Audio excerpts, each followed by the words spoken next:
ազգային ժողովի մեծարգո նախագահ, օրենսդիր գործադիր դատական իշխանության հարգելի ներկայացուցիչներ, հարգելի ներկաներ, նախ ուզում եմ պարզաբանել ինչի համար ենք մենք այսօր հավաքվել։ Մենք շատ վաղուց ունենք ռազմավարություններ թվայնացման վերաբերյալ եւ այս տարի էլ հունվարին մենք կառավարության եւ խորհրդանի ներկայացուցիչների կազմով հավաքվեցինք մեր առաջիկա անելիքների առաջնահերթությունները որոշելու համար եւ այդ ժամանակ ես խնդիր դրեցի նախարարությունների առաջ այս տարվա առաջնահերթությունների վերաբերյալ եւ բոլոր նախարարությունների առաջին առաջնահերթությունը թվայնացումն էր։ Իհարկե այն ժամանակ էլ անկեղծ ասեմ, ես չէի մտածում, թե մենք շատ հեղափոխական փոփոխություններ ենք բերելու այս տարվա ընթացքում, բայց ուզում եմ նաև պարզաբանել իմ վերլուծությունը, թե ինչու մեզ չի հաջողվում թվայնացման ոլորտում հեղափոխական փոփոխություններ իրականացնել կամ առնվազն այն տեմպերով, որ մենք ցանկանայինք,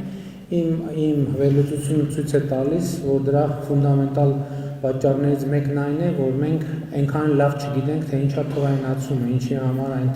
թվայնացումը, ինչ կողմեր եւ շերտեր ունի, եւ մեր կներեք, եթե կոպիտ հնչի, չիմացությունը մեր առաջընթացի կամ բացակայության կամ դանդաղության հիմնական պատճառն է։ Ու ընդհանուր առմամբ մենք գիտենք իհարկե թվայնացում բառը գիտենք ինչ է նշանակում, թվայնացման որոշ շերտերի մասին տեղյակ ենք, բայց հիմա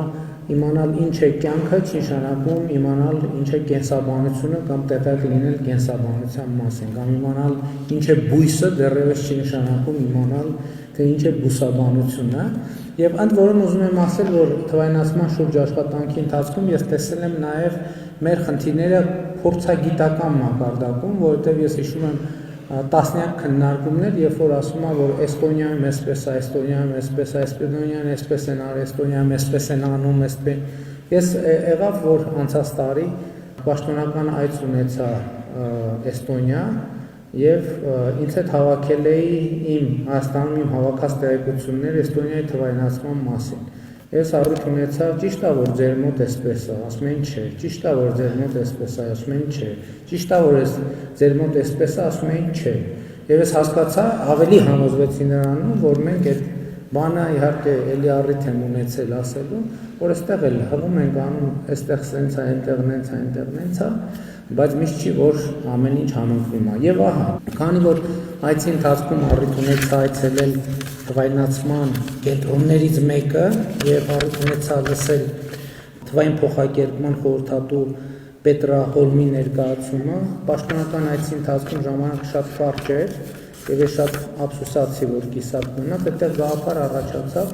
որ Պետրա Հոլմին հրավիրեն, որ գա այդ նույն կամ դրա նման կամ մեզ համար հատուկ պատրաստված ներկայացումը, պրեզենտացիան մեզ ներկայացնի, թե ինչ է թվայնացումը, ինչի համար է, ինչպես է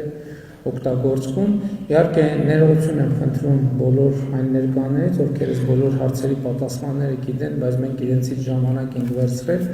բայց ես ինքս զգում եմ ինձ վրա, որ ես ինքս պետքա ավելի շատ ժամանակ տրամադրեմ գիտելիքի ձեռքբերմանը թվայնացման ոլորտում, որպեսզի մենք կարողանանք հաջողություններ ունենալ։ Հետևաբար մենք այսօր հավաքվել ենք, որպեսզի Պետրա Հոլմից փորձենք իմանալ ինչպես է աշխատում թվայնացումը Էստոնիայում, որ գիտեք համաշխարհային առաջատարն է համարվում թվայնացման ոլորտում եւ փորձենք օգտակար տեղեկություններ քաղել նրա ներկայացումից։ Շնորհակալություն։